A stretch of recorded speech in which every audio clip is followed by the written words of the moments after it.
Puntos.com. ¿Cómo estás, Axel? Hola, buenas noches.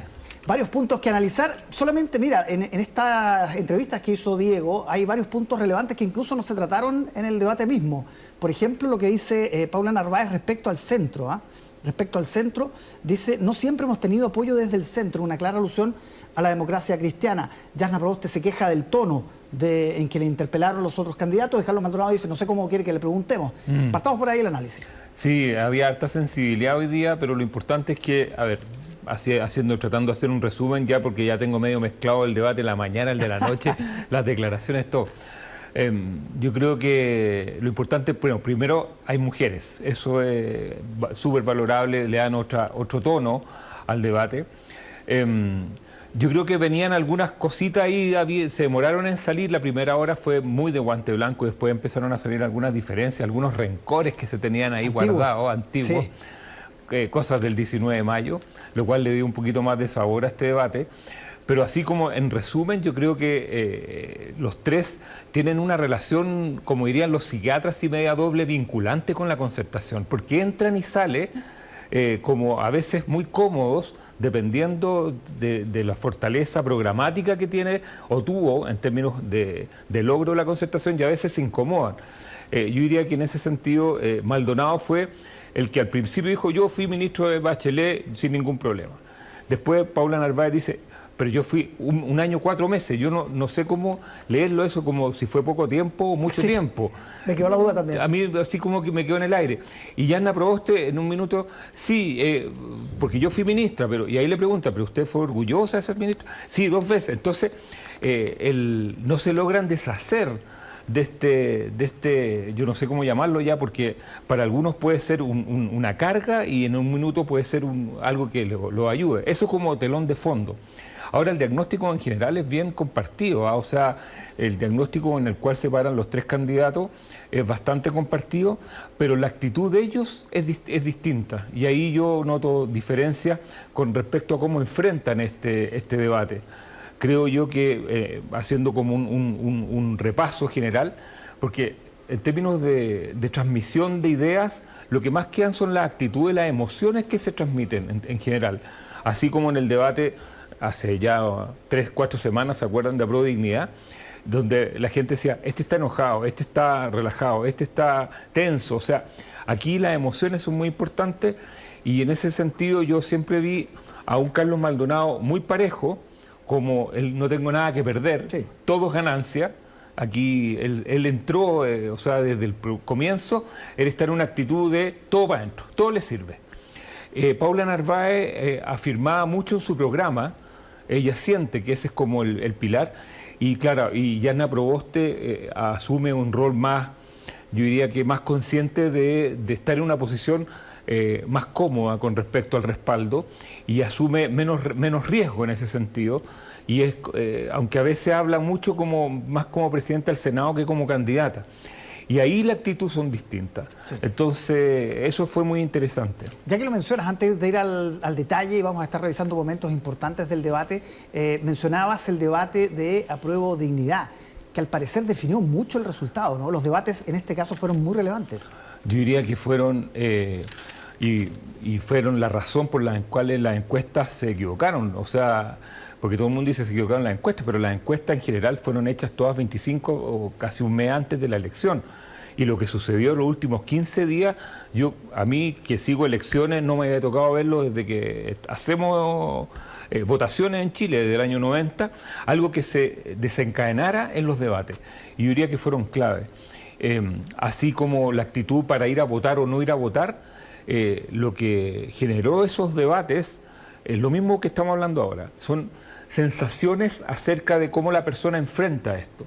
Eso es muy importante, porque la parte programática, salvo que se diga alguna aberración, como sucedió con el tema de la pasta base con Daniel Jadue, que fue una cosa que después él desmintió, pero yo diría que en ese sentido lo hoy día fue un debate a lo mejor donde a las personas no les va a quedar tan claros los matices, pero la actitud de los candidatos y candidatas yo creo que sí queda en la cabeza de las personas. Absolutamente. Pasemos a revisar algunos de los momentos importantes. Por ejemplo, ante una pregunta clave, ¿qué van a hacer con las AFP, con el sistema de pensiones? Estas fueron las respuestas de los candidatos. Y la confianza, además de tratarse de un ente público que da garantías, que es autónomo, que es de un alto estándar técnico y que supera la ilegitimidad de este oligopolio legal que son hoy día las AFP, que no entregan pensiones dignas a las personas. Creo que la superación de ese modelo es significativamente mejor que lo que tenemos hoy. Lo que nosotros creemos es que hoy día efectivamente tenemos que ser capaces de tener un sistema público cuyo propósito sea pagar pensiones, en donde tengamos una característica que sea universal, de pensiones básicas solidarias, y donde los recursos de los trabajadores permitan generar empleos en nuestro país. Claramente el sistema de pensiones es una tarea que nunca debió entregarse al sector privado, de la manera que se hizo en Chile en dictadura y que se le cargó en un invento único en el mundo a los trabajadores de Chile la responsabilidad de financiar su propia pensión. Eso no ocurre en ningún país. En todas partes hay un fuerte aporte estatal para garantizar pensiones dignas. Temas como esto cuesta encontrar los matices. Por ejemplo, si para alguien es muy relevante las AFP, digo, ¿cuál de los tres me quedo? Es que no hay diferencia. O sea, los tres parten de la idea que las AFP no van a existir.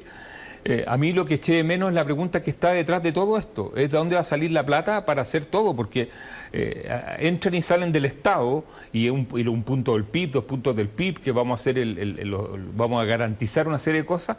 Me faltó la pregunta de base.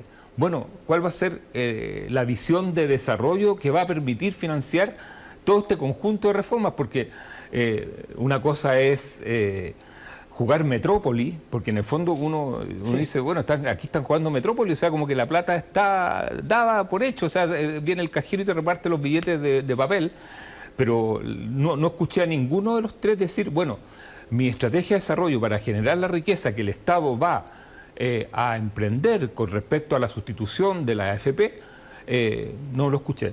Ahora, evidentemente que algunos hablaban cuando se hacía la reforma tributaria, el tema de la elusión, de los 15.000 millones de dólares, o sea, hay indirectamente, pero me falta todavía la piedra angular de todo esto. Sí, de todas maneras, les preguntaron a los candidatos, Iván Valenzuela, por ejemplo, les insistió, pero las respuestas no dieron cuenta de esa pregunta. Exactamente, o sea, evaden, en el fondo es la visión de desarrollo que tienen. Exacto, de dónde va a salir la plata. A propósito de economía, también un tema importante, y aquí, ojo, que hubo un entrecruce entre Jasna Proboste y Paula Narváez en una tensión importante que se mantuvo durante el debate. Revisamos.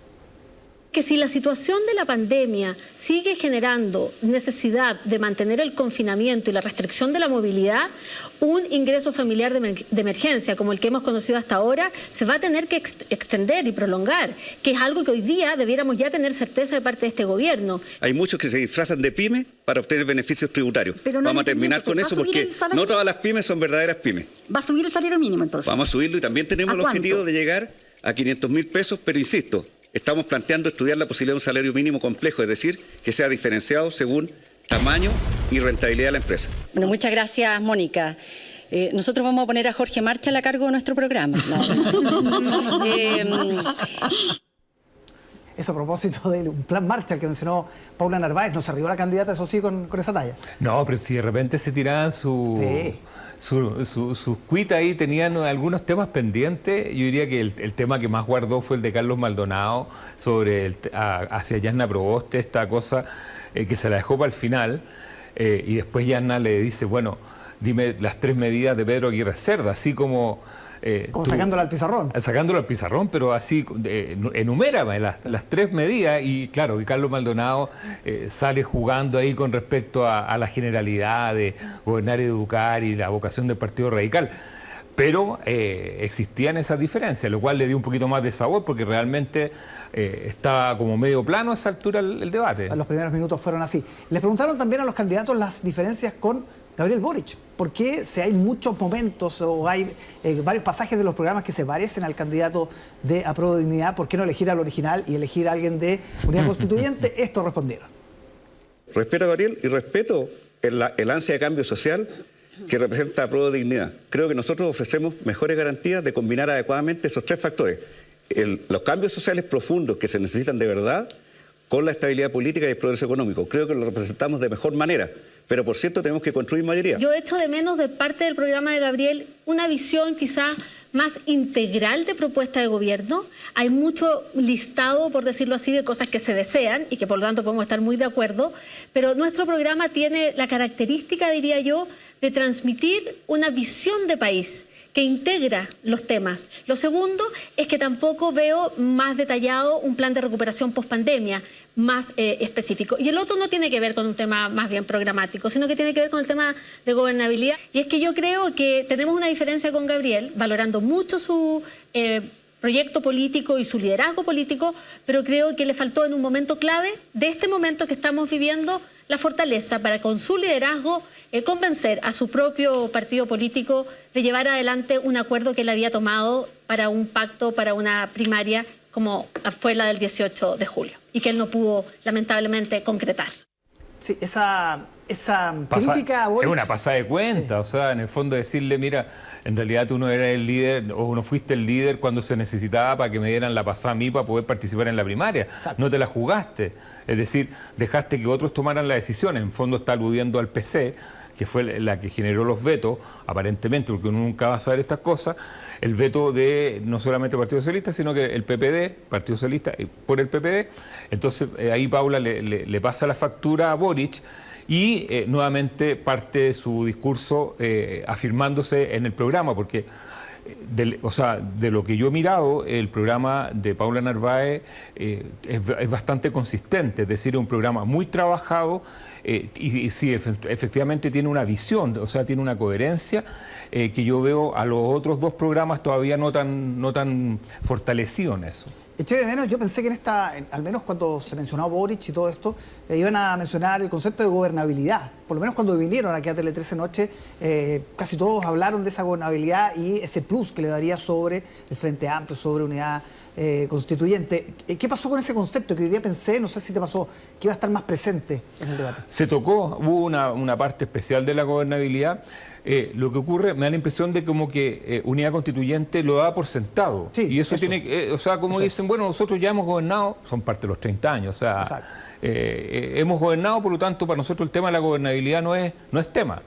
Los que tienen que dar pruebas de gobernabilidad son otros, son los que no tienen experiencia, los que vienen llegando y los que están en general encaminados en soluciones a lo mejor que no son tan moderadas como aparentemente lo explicó Yasna Proboste en términos de los cambios que quieren hacer. Sí, vamos a revisar otro de los momentos importantes, precisamente cuando a Yasna Proboste se le pregunta por la posibilidad de renunciar a la presidencia del Senado, algo que aprovechó Carlos Maldonado para también criticar de alguna manera a la titular de la Cámara Alta. Bueno, mire, para nosotros sería el camino más fácil, sería el camino más cómodo, sería el camino más sencillo. Pero yo nunca he estado en la actividad política por el camino fácil ni el camino sencillo. Obviamente nosotros estamos ahí porque consideramos que la unidad de la oposición es fundamental. ¿Y cómo va a diferenciar su labor como presidenta del Senado con su labor de precandidata? Bueno, mire, como lo hemos hecho durante este tiempo, no hemos faltado a ninguna de nuestras responsabilidades senatoriales, a ninguna de nuestras responsabilidades como presidenta del Senado y seguimos impulsando transformaciones importantes. Otro momento también tuvo que ver con esta funa, ¿no?, que recibió Yasna Proboste este fin de semana pasado en una feria en Puente Alto. Vamos a revisar lo que declaró la candidata de la ADC respecto a ese punto. Segundo, usted se había quedado con la plata, básicamente, ¿no? Claro, y eso es una mentira y esas mentiras son dañinas. Y esas mentiras las personas la van asumiendo como realidades y yo estoy aquí con mi única riqueza que es mi familia, con mi único patrimonio que es nuestra honra. Vamos analizando el desempeño individual de cada uno de los candidatos. Partamos por Yasna Proboste, ya que escuchamos sus declaraciones. ¿Cómo la viste, la fortaleza, sus debilidades? ¿Qué tiene que mejorar de aquí en adelante? A ver, la vi, voy a hacer así como dicen los comentaristas deportivos, la vi de más a menos. Partió muy relajada, partió muy sonriente, así como se dice en buen chileno, echando la talla. Y yo diría que como el último tercio del partido estaba más seria, estaba más pendiente de los detalles. A lo mejor no le cayó bien lo que esta pasada de cuenta que le puso Maldonado con respecto al tema 19 de mayo y que a lo mejor la sacó un poco de su rol. Yo creo que todavía sigue siendo, o por lo menos yo la percibo todavía como más presidenta del Senado que como una candidata que tiene que ir a buscar a dos candidatos que están sobre ella. independientemente de la encuesta o no, pero ya sabemos que Gabriel Boric tiene 1 millón de votos y que Sebastián Sichel tiene cerca de 700.000, es decir, ya hay 2 candidatos que están escapados. Entonces a ella la noto todavía con un poquito de moviéndose en la parte más de confort de ser presidente del Senado, más que una candidata que tiene que ir a buscar el partido. En ese sentido todavía yo creo que le falta arriesgar más y innovar más en el tema programático, es decir, generar más propuestas que sean como más, que remezcan un poco la opinión pública. Sabemos que no es tiempos de favoritos. Lavín era favorito, Jadwe era favorito, ya no están. ¿Esa mochila le puede estar pesando a Jasna Proboste, que claramente es la favorita en esto? Claro, pero es la favorita dentro del subconjunto de los no favoritos, entonces es como complicado eso, porque justamente ella debería asumir a escala el rol que hace Maldonado en esta primaria. Es decir, es Carlos Maldonado el que está relajado, porque yo creo que ya a esta altura ya está pagado. Él hace 5 meses no era una persona que tuviera un grado de conocimiento muy grande dentro de la opinión pública. Hoy en día todos lo conocen, los memes lo han hecho popular, el de Bernie Sanders, y él se siente, parece que orgulloso de eso, o sea, le gusta. Por lo tanto, para él ha sido todo ganancia. Entonces yo tomo esa actitud y digo, bueno, Jasna Proboste es el equivalente con respecto a Sichel y Gabriel Boric. Es decir, ella tendría que salir un poco más relajada a buscar el partido, pero también arriesgando un poco más. Vamos a hacer una breve pausa aquí en Tele 13 Noche. Hay muchísimo más que analizar de el primer debate de los candidatos de Unidad Constituyente. No se vayan.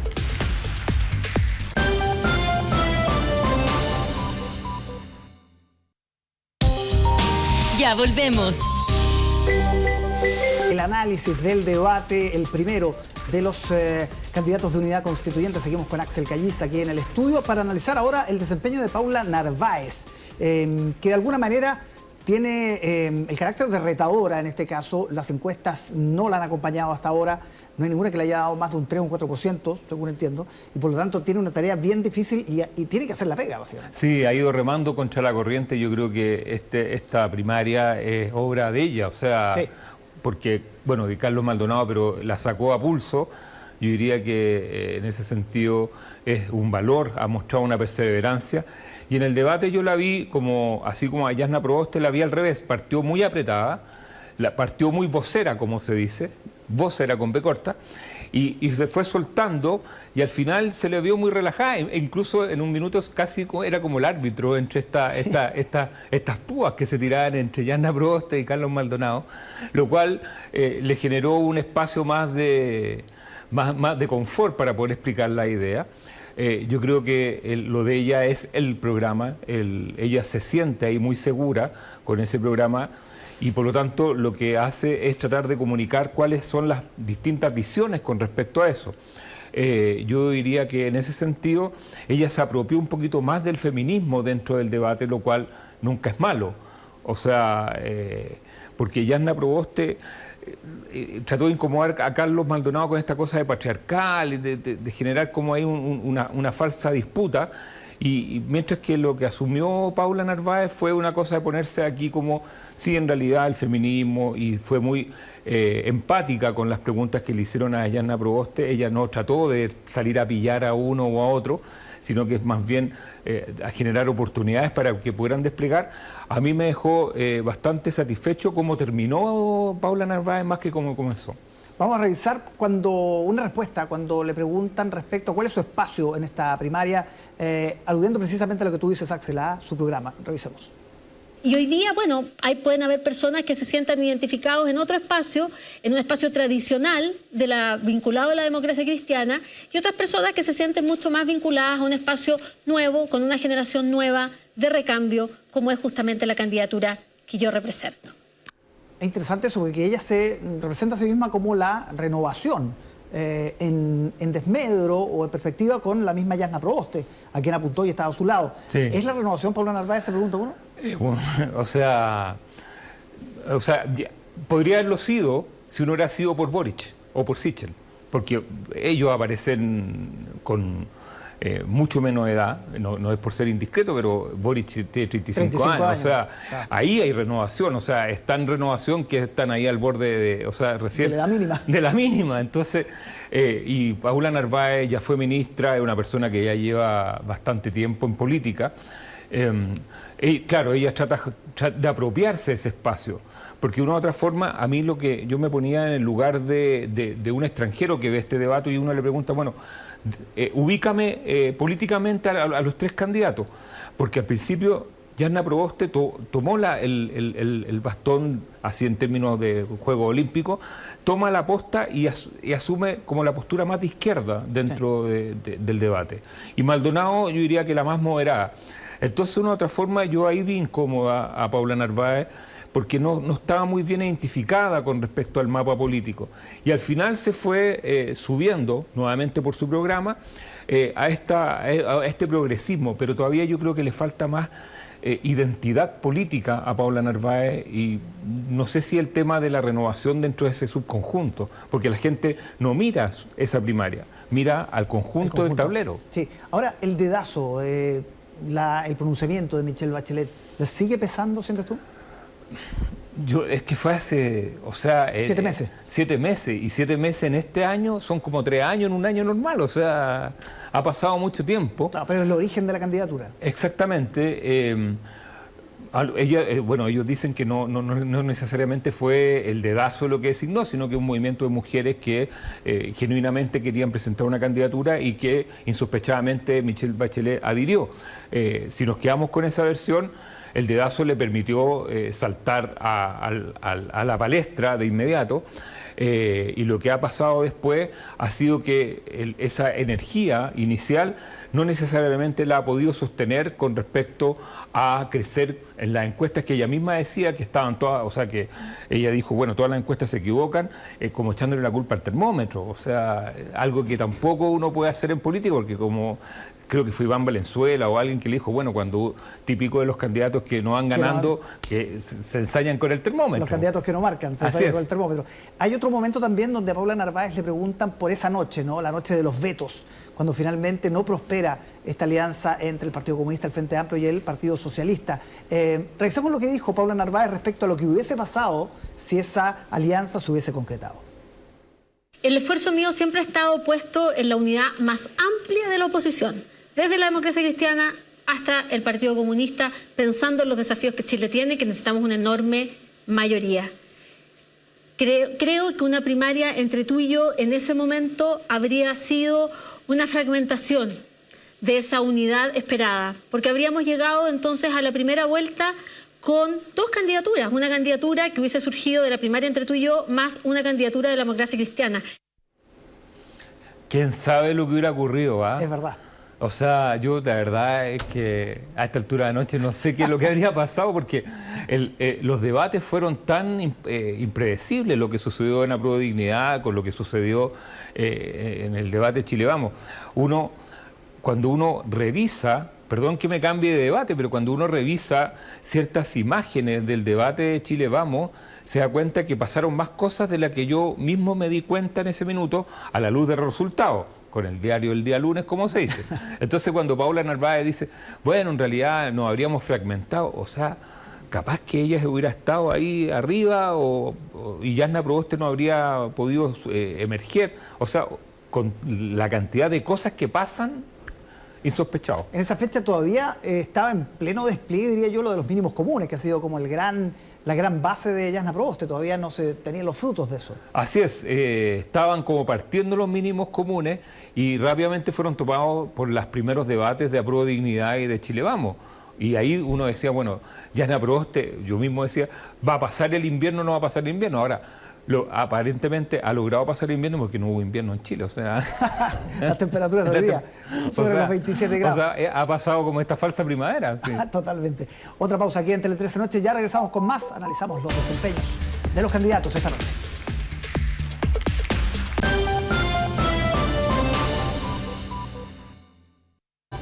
Continuamos aquí en Tele 13 Noche analizando este primer debate de los candidatos de unidad constituyente. Es momento de hablar de Carlos Maldonado, Axel. El que tú dices no tiene nada que perder, que ha sido todo ganancia hasta ahora. y que se ha beneficiado un poco con esta actitud más lúdica, ¿no? Sí, suelto. Sí, no hay nada mejor en la vida que jugar. ¿Es verdad? Sin tener como el cálculo, porque se puede mover. De hecho, yo creo que las ideas que ha presentado hoy día, a mí me sorprendió en la mañana Carlos Maldonado, porque iba aterrizando mucho en la mañana las propuestas en un formato que es bastante, que costaba seguirlo, porque es un poco tedioso escuchar por la radio a personas más que hablan muy largo, y Carlos iba tac, tac, tac, tac. Y hoy día bastante bien, él se asume como como un hombre del Partido Radical, lo cual hay toda una carga simbólica. Y habla de Pedro Aguirre Cerda, y ahí es cuando uno dice, bueno, ¿quién se acuerda de Pedro Aguirre Cerda de los votantes? O sea, ahí entonces le está hablando a los que ya se están yendo del padrón, para llamarle de una forma elegante. A los que no han ido a votar, además. Exactamente, a los que no han ido a votar, que son los que están con el tema de la pandemia. Y yo creo que le ha generado una simpatía y a la larga yo creo que va a quedar bastante bien aspectado, independiente de los resultados, para ver si encamina otro desafío electoral. Senaturía, por ejemplo. Claro, o sea, yo, como te decía al principio, o sea, Carlos Maldonado era una persona que no era conocida y hoy en día, por lo menos el país lo ubica. Hoy día fue trending topic durante mucho rato. Sí. Estuvo ahí en el primer lugar y yo, por mientras veía, iba viendo los comentarios y genera mucha simpatía, y eso es muy importante en política. Totalmente. No tener barreras, así no tener personas, rechazo, exactamente. Para los políticos es absolutamente y se fatal. le ve como alguien muy transparente también. Absolutamente. Revisemos lo que dijo Carlos Maldonado sobre la violencia que se ha instalado como un tema de debate en los últimos días. Lo último fue claramente lo que se vivió ahí en el barrio Las Tarrias. Esto respondió el presidenciable del Partido Radical. A propósito de este nuevo Chile que vamos a construir sobre la base de lo que se avanzó, yo también me siento orgulloso de haber sido ministro, se hicieron muchas cosas positivas, quedaron muchas cosas pendientes. No tenemos más tiempo, pero no me contestó la pregunta. ¿O usted encuentra que sí? Yo creo que si te estoy proponiendo un acto de pacificación y reparación, estoy diciendo que hay que entender que a veces la presión social que se ha generado ha provocado actitudes en personas que deben ser comprendidas en el contexto global. Tiempo, candidato. Eso a propósito del debate sobre el indulto a los reos del estallido social, también lo de Las Tarrias, el llamado a la violencia. ¿Cómo viste en ese tema puntual, Maldonado? Claro, él conoce mucho, porque como fue ministro de Justicia, una persona que conoce bien cómo funciona el tejimaneje de los indultos y todo lo que tenga que ver con la administración de la justicia en ese sentido, y tiene una posición. Entonces sorprende verlo cuando se pone serio, porque realmente es como un cambio del personaje. O sea, uno lo asume como alguien mucho más liviano en ese sentido, como más suelto, más que liviano, suelto. Y cuando él hace esos giros en términos como de personalidad y asume una posición, es bastante efectivo. Porque uno dice, bueno, Maldonado se puso, o sea, no enojado, pero sí se puso como muy... así como... Serio. Serio, esa es la palabra, serio. Y me gustó en ese sentido la fórmula que él da, porque no se casa, pero tampoco deja abierta la puerta. O sea, dice, mira, hasta aquí nomás. O sea, él no se compra todo el cuento, para hacerlo sincero, pero no lo dice así como derechamente. ¿Quién fue el mejor hoy día? ¿O la mejor? Uf. Voy a contestar como Maldonado. No, yo creo que en general se nota que Yanna Proboste está jugando a otro partido dentro de esto. Es decir, que ella está con un ojo puesto en más... y yo diría que el gran crecimiento de hoy día fue ya Paula Narváez. O sea, Paula Narváez hoy día hizo... Yo creo que ganó tiempo, o sea, se puso al día con respecto a Yanna Proboste. O sea, si antes teníamos una diferencia, por lo tanto, de percepción de lejanía de la tabla, llamémosle, Paula Narváez hoy día acortó esa brecha, y también dentro de los que son los objetivos de Carlos Maldonado, él también ahí sacó su provecho y se posicionó como una persona que está a la altura de cualquier desafío político que le venga.